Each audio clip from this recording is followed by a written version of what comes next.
दुसऱ्या दिवशी सकाळीच सारंगची आई हॉस्पिटलमध्ये आली. डॉक्टरांकडे आधी बसली असेल, डॉक्टरांशी चर्चा केली असेल, कारण ती स्नेहाच्या खोलीत आली ती सगळं ठरवूनच आली होती.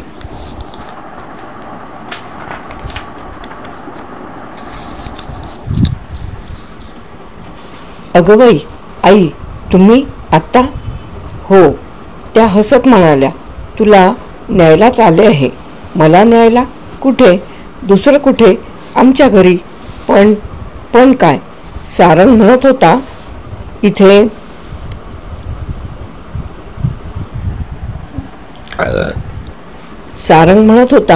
इथे कुडत बसलेली असतेस आणि आजपासून शेखरचं काम सुरू होणार. माया मोहन शाळेत जाणार, ती वैजू तिच्या कामात असणार, मग तू एकटी काय करणार आहेस? मलाही दिवसभर सोबत होईल. सारंग 5ला परत येतो, मग तुम्हीही दोघं एकत्र याल. पण डॉक्टर इथे तपास करणार आहेत. शेखरने मला सारं काही सांगितलं आहे. सगळीकडे फोटो पोचायला वेळ लागणार आहे. वर्तमानपत्रात सुद्धा एवढ्यात काहीही छापून येणार नाही. आणि समज तुझी निकड भासली तर तो फोन करील की 15 मिनिटात तू इथे हजर होशील. सारंगची आई शेखर आणि वैजयंती यांच्याबरोबर सर्व काही ठरवूनच आलेली दिसत होती. कारण लगोलग वैजयंती हातात एक लहान बॅग घेऊन खोलीत आली. तिच्याबाबतचे सर्व निर्णय हे लोक परस्परच घेत होते. पटावरच्या एखाद्या प्याद्यासारखं तिला हलवलं जात होतं आणि ते सारं सहन करण्याव्यतिरिक्त तिला काही गत्यंतरच नव्हतं. कारण ती सर्वस्वी त्यांच्यावरच अवलंबून होती. 5-25 रुपये सोडले तर तिच्यापाशी पैसाही नव्हता. अंगावरचे कपडे एवढीच तिची चीजवस्त आणि तिच्या ओळखीचं या जगात कोणीही नव्हतं. इतकं असहाय, इतकं एकटं कोणी असेल का? तिच्या खांद्यावर हात ठेवत वैजयंती म्हणाली, स्नेहाताई, जरा बदल, तुलाही बरा वाटेल. नाहीतर सारा दिवस इथे याच एका खोलीत तुला एकटीने काढावे लागतील. मावशी म्हणतात ते खरं आहे. 2-3 दिवस तर त्यांच्याकडे राहा, मग परत इकडे यावं लागणारच आहे. तेवढ्यात डॉक्टर खोलीत आले. काय रे सारंग, काय म्हणते स्नेहा? येते आहे म्हणते ना? त्यांनी सारंगला विचारलं आणि मग स्नेहाकडे वळून ते म्हणाले, स्नेहा, तुझ्या मनात काय विचार चालले असतील याची मला अगदी पुरी कल्पना आहे. पण 2 पॉइंट लक्षात घे. आमच्यापैकी सर्वांनाच तुझ्यासाठी काही ना काही करावंसं वाटतं, हे एक. आणि दुसरं म्हणजे डॉक्टर, स्नेहा म्हणाली, मी कशालाही नाही म्हणत नाही. प्लीज, माझ्या हितासाठी झटणारे लोक मला ओळखू येत नाहीत. छान. आता आणखी एक सूचना द्यायची आहे. तिकडे पोलीस आता आणखी एक सूचना द्यायची आहे. तिकडे गेलीस की संध्याकाळचा तो सारंग तुला म्हणणारच, चला कुठेतरी चक्कर मारून येऊ. पण एक धोका ध्यानात ठेव. धोका? कसला धोका? धोका अशा अर्थी, तुला शहराची सगळी माहिती आहे, तेव्हा शक्य आहे की तू शहरातच राहत असशील. फक्त कोण म्हणून राहत होतीस, कुठे राहत होतीस, काय करत होतीस याची कशाचीही आठवण तुला नाही. तसेच तुझ्या ओळखीचे अनेक लोकही शहरात असणार. त्यांच्यापैकी एखादा तुला भेटायची, तुला एखाद्या अपरिचित नावाने हाक मारण्याची शक्यता आहे. आताच्या तुझ्या मानसिक अवस्थेत हा आणखी धक्का बसायला नको. अशा अर्थाने धोका, समजलं? तिने मानेनेच होची खून केली. तेव्हा जरा सांभाळून 2-3 दिवसात इकडे काहीतरी डेव्हलपमेंट होणारच. मी फोनवर सांगेनच. आणि अर्थातच केव्हाही तुला इथे हजर होता येईल. तेव्हा खुशाल जा सारंगकडे. तिच्या मनात एक शंका होती. ज्या जागी तिची पहिली जागा होती तिथेच डॉक्टर तिला पाठवत होते. हे ते मुद्दाम करीत होते का? हा मुद्दा त्यांच्या ध्यानातच आला नव्हता. पण ती प्रत्यक्षात काहीच बोलली नाही. रिक्षा त्या पत्त्यावर थांबली तेव्हा सुरुवातीस क्षणभर तिला अगदी वेड्यासारखी आशा वाटली की आपला वाडा तिथे असेल. पण अर्थातच त्या जुन्या वास्तूची नाव निशाणीही नव्हती. तिला वाटलं अनेक वेळा असे निराशेचे धक्के बसल्याखेरीज मनातली ही आंधळी आशा पुरी नाश पावणार नाही. जनावरांना फटके मारून एखादी गोष्ट शिकवतात तसंच. सारंगच्या आई मागोमाग ती वरती ब्लॉकमध्ये गेली. 4 खोल्यांचा प्रशस्त ब्लॉक होता, पण घरात कोणीही नव्हतं. ती आत येताच तिच्या मागे दार लावता लावता सारंगची आई म्हणाली, आमच्या घरात आम्ही 4 आहोत. सारंग, त्याचे बाबा, त्याची धाकटी बहीण आणि मी. ते 3ही कामाला जातात. प्रिया कॉम्प्युटर सेंटरमध्ये कामास जाते. सारंगचे वडील खाजगी कंपनीत आहेत.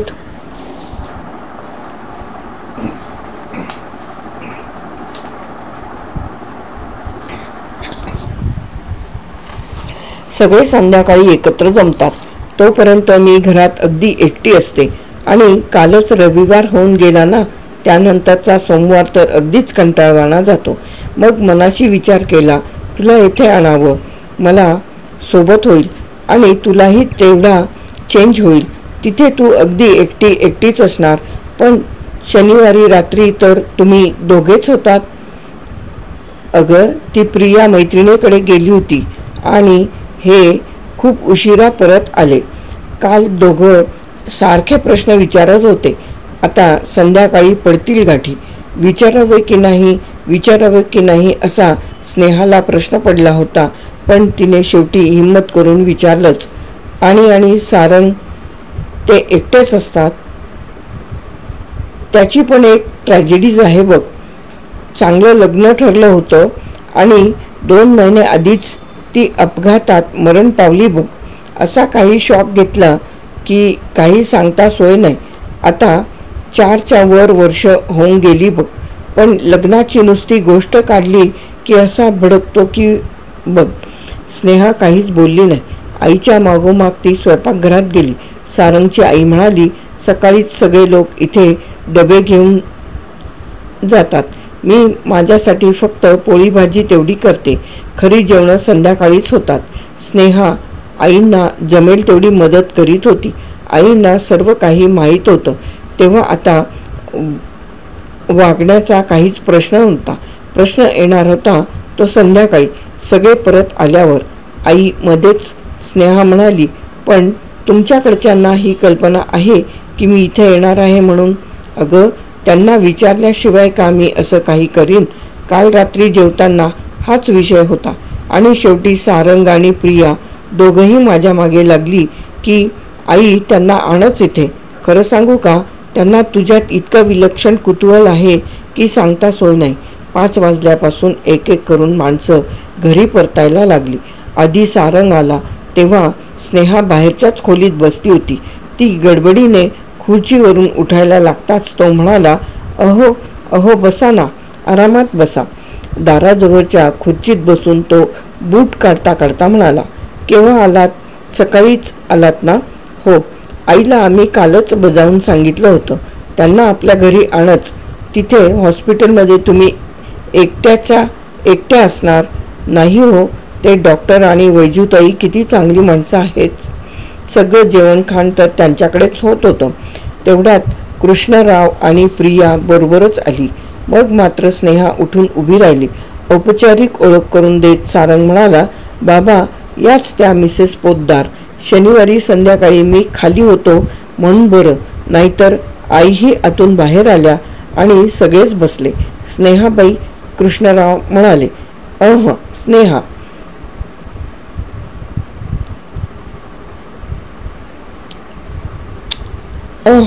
स्नेहा म्हणाली, काय, मला नुसतं स्नेहाच म्हणा. वयाने अनुभवाने सगळ्याच गोष्टीत तुम्ही मला ज्येष्ठ आहात. स्नेहा तर मग स्नेहा इथे अगदी घरच्यासारखं राहायचं बरं का. त्या डॉक्टरी तपासण्या, ते डॉक्टरी उपचार, जे काही करायचं ते तिकडे शेखर करीलच. तुला एकच सांगतो, इथे तू अगदी घरच्यासारखं राहायचं बरं का. काहीही टेन्शन घ्यायचं नाही. हा सारंग, ही प्रिया, तुम्ही सगळे बरोबरीचेच आहात. आता एक सांग, हा शेखर काय म्हणतो? या लोकांना कितपत माहिती असेल याची स्नेहाला काहीच कल्पना नव्हती. तिने सर्वच खुलेसे वार सांगायला सुरुवात केली. डॉक्टरांनी काल सकाळी तपासणी केली. त्यांच्या मते शरीरात काहीही बिघाड नाही. आधी त्यांना वाटलं होतं हा ॲम्नेशियाचाच एखादा प्रकार असावा. ती जी गाडी परवा माझ्या अगदी जवळून गेली त्याचा विचार त्यांच्या मनात होता. मग काल संध्याकाळी ते मला घेऊन शहरात खूप हिंडले. ठिकठिकाणी ते मला रस्त्याची नावं विचारत होते. कोणता रस्ता कुठे जातो ते विचारत होते. शहराची मला कितपत माहिती आहे ते पाहत होते. पण अर्थात मला शहराची खडानखडा माहिती आहे. पण त्यांनी माझे फोटो काढून घेतले. फोटो ते वेगवेगळ्या हॉस्पिटलमध्ये पाठवणार आहेत. माझी चौकशी करीत कोणी आलं तर त्यांना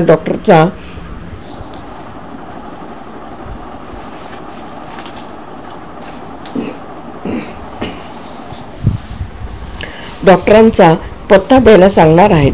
शिवाय वर्तमानपत्रातही फोटो देणार आहेत. खूपच केलं की शेखरने, सारंग म्हणाला. एवढंच नाही, काल संध्याकाळी त्यांनी हिप्नॉटिस्ट आणले होते. हिप्नॉटिस्ट? हो, हिप्नॉसिस खाली माझी तपासणी केली आणि सर्व संभाषण टेप केलं. ते मागवून मला ऐकवलं. पण खरं तर त्याने डॉक्टर जास्तच गोंधळात पडल्यासारखे वाटत आहेत. सारखं म्हणत आहेत त्यांना वाटत होता एवढा हा प्रकार साधा सोपा नाही. आता त्यावर पण चर्चा करायची नाही, कृष्णराव म्हणाले. कारण त्यातली आपल्याला काहीही माहिती नाही आणि नसते तर्ककुतर्क करून या स्नेहाच्या डोक्याला ताप देण्यातही काही अर्थ नाही. काय? हो, सारंग आणि प्रिया एकदमच म्हणाले. जेवणं झाली. जेवताना संभाषणात स्नेहा अगदी कमीत कमी भाग घेत होती. पण त्यांची जास्त काही अपेक्षाही नव्हती. तेव्हा तिला त्यात अवघड असं काही वाटलं नाही. जेवणं झाल्यावर सारंग बाहेरच्या खोलीत गेला होता आणि आई आणि स्नेहा मागची आवरावर करत होत्या. सारंग घाईघाईने स्वयंपाकघरात आला. तो एकदम म्हणाला, मला हे आधी कसं सुचलं नाही? त्या दोघींनी त्याच्याकडे पाहिलं. त्याच्या हातात एक मराठी आणि एक इंग्रजी वर्तमानपत्र होतं. दोन्ही पेपर टेबलावर ठेवून तो म्हणाला, मिसेस पोतदार, या पेपरमधल्या बातम्या वाचा बरं. स्नेहा पुढे आली आणि दोन्ही पेपरमधल्या हेडलाईन्सवरून तिने नजर फिरवली. पंजाब, जम्मू काश्मीर प्रांतात अतिरेक्यांच्या कारवाया, बॉम्बस्फोटात जवान, पोलीस, निरपराध नागरिक यांचे बळी, बिहारमध्ये जमीनदारांच्या सेना आणि भूमिगत कम्युनिस्ट कार्यकर्ते यांच्यात गोळीबार, उत्तर प्रदेशात काही ठिकाणी अगदी क्षुल्लक कारणावरून जातीय दंगे, राजस्थानात दुष्काळ, अभयारण्यात वाघांची शिकार, सगळ्या रोजच्याच बातम्या. पेपरवर नजर टाकून झाल्यावर तिने वर सारंगकडे पाहिले. तो मोठ्या अपेक्षेने तिच्याकडेच पाहत होता. वेल, तो म्हणाला. वेल काय? न समजून ती म्हणाली, त्या बातम्याचा संदर्भ लागतो का? म्हणजे कसं? म्हणजे ओळखीच्या वाटतात का? हो, अगदी रोजचाच मसाला आहे. दॅट्स इट, तो मोठ्याने म्हणाला. काय? तिला काही समजत नव्हतं. तुम्ही स्वतःचं नावगाव विसरला आहात, पण तुम्ही या बातम्यांना परक्या नाहीत. सगळ्यांचे रेफरन्स तुम्हाला बरोबर समजतात. हो, पण त्यात एवढं काय विशेष आहे? तुमच्या लक्षात येत नाही का? तुमचं जग, तुमचा दिवस सर्व आजचंच आहे. याच जमान्यात तुम्ही वाढलेला आहात. तुम्ही मिसेस पोतदार नसाल, आणखी कोणी असाल, पण आजच्याच जमान्यातल्या आहात. 150 वर्षापूर्वीच्या किंवा 150 वर्षानंतरच्या काळातून आलेल्या नाही आहात. सारंग, काय नाही ते बडबडतो आहेस? अजिबात काहीतरी नाही. समजा ही एखादी सायन्स फिक्शन असती तर खूप मागच्या किंवा खूप पुढच्या काळातल्या कोणी मिसेस पोतदार एकाएकी आपल्या जमान्यात अवतीर्ण झाल्या असल्या, दिसायला अगदी आमच्यासारख्या, पण हे वर्तमानपत्रातले संदर्भ त्यांना अजिबात समजले नसते. याच जमान्यात लहानाचं मोठं झालेल्यालाच या बातम्यांचा उलगडा होईल. त्या दोघींच्या मूढ चेहऱ्याकडे पाहून तो वैतागाने म्हणाला, छे, तुम्हाला काही एक समजलेलं नाही आणि समजायचंही नाही. उद्या शेखरलाच सांगतो. त्याला मी काय म्हणत आहे ते बरोबर समजेल. हवेत वर्तमानपत्र हलवत तो बाहेर गेला. आई आणि स्नेहा एकमेकांकडे बघायला लागल्या. आणि एकाएकी दोघींना हसायला आलं. 48 तासात प्रथमच स्नेहाच्या चेहऱ्यावर जरासं हसू येत होतं. आवरावर झाल्यावर स्नेहा बाहेरच्या खोलीत आली. सारंग तिथेच एरझारा घालत होता. तिला पाहताच तो म्हणाला, जरा वर चलता टेरेसवर लिफ्ट आहे आणि फार छान व्ह्यू आहे. मी आईंना विचारून येते. ती म्हणाली. 1-2 सेकंद थांबून मग आईने परवानगी दिली. त्यांची ती जराशी सावध प्रतिक्रिया स्नेहाच्या नजरेतून सुटली नाही.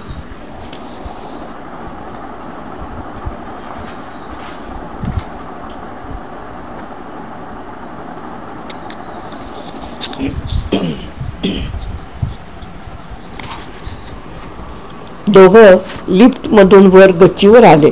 सर्व इमारतीवर गच्ची होती. छान मोझेक टाईल होती आणि सर्वत्र अत्यंत स्वच्छ होतं. मिसेस पोद्दार, तो म्हणाला. मला सारखं मिसेस पोद्दार का म्हणणार आहात? ती जराशी हसत म्हणाली. अजून नाव नाही का माहीत झालं?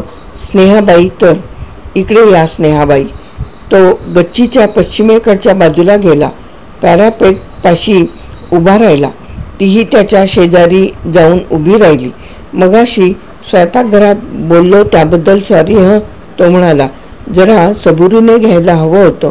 मला खरंच तुमच्या बोलण्याचा अर्थ समजला नव्हता आणि अजूनही समजलेला नाही. त्याचं काय आहे, माझ्या वाचनात या सायन्स फिक्शनच्या फॅन्टसीच्या अद्भुत कथा खूप येतात. मला त्या कथा वाचायचं वेडच आहे म्हणा ना. भूतकाळातली एखादी व्यक्ती भविष्यात अवतीर्ण होणं म्हणजे समजा 1500-1600 सालचा एखादा माणूस 2000 मध्ये अवतीर्ण होणं किंवा 2500 मधली एखादी व्यक्ती 500 वर्ष मागे जाऊन आजच्या या जमान्यात अवतीर्ण होणं, अशा कल्पना या गोष्टीतून नेहमी येत असतात. पण असे अनाहूतपणे झालेले अवतार त्या त्या काळाशी परिचित नसतात. त्यांना कशाचे संदर्भ लागत नाहीत. तशा कॅटेगरीतल्या तुम्ही नाहीत, एवढंच मला म्हणायचं होतं.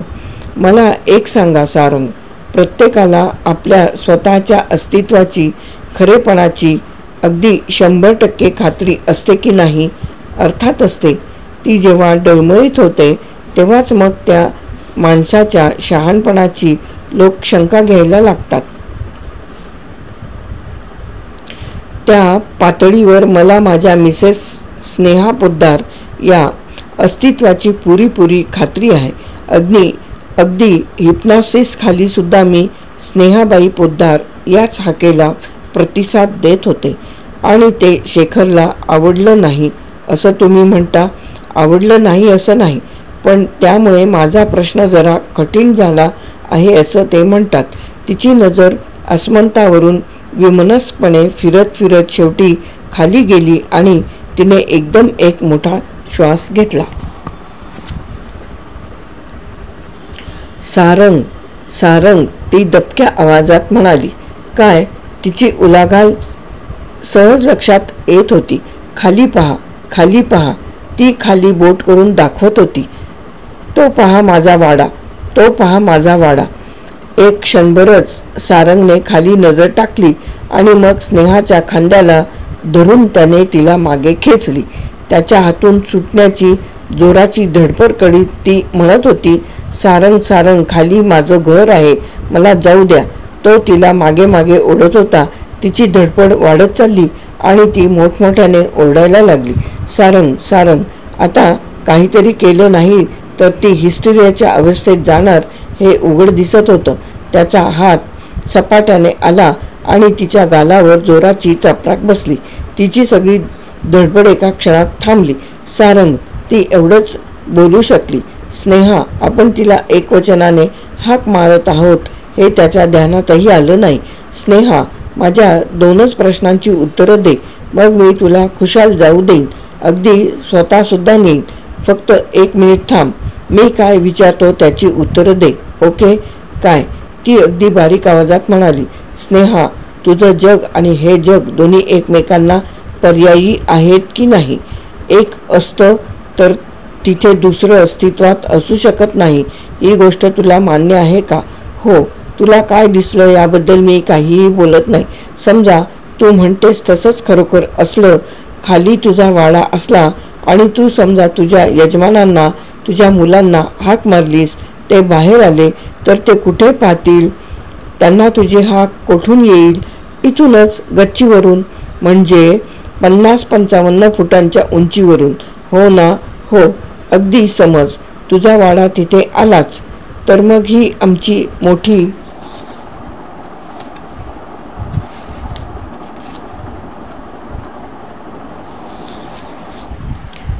इमारत असणार नाही, हो की नाही?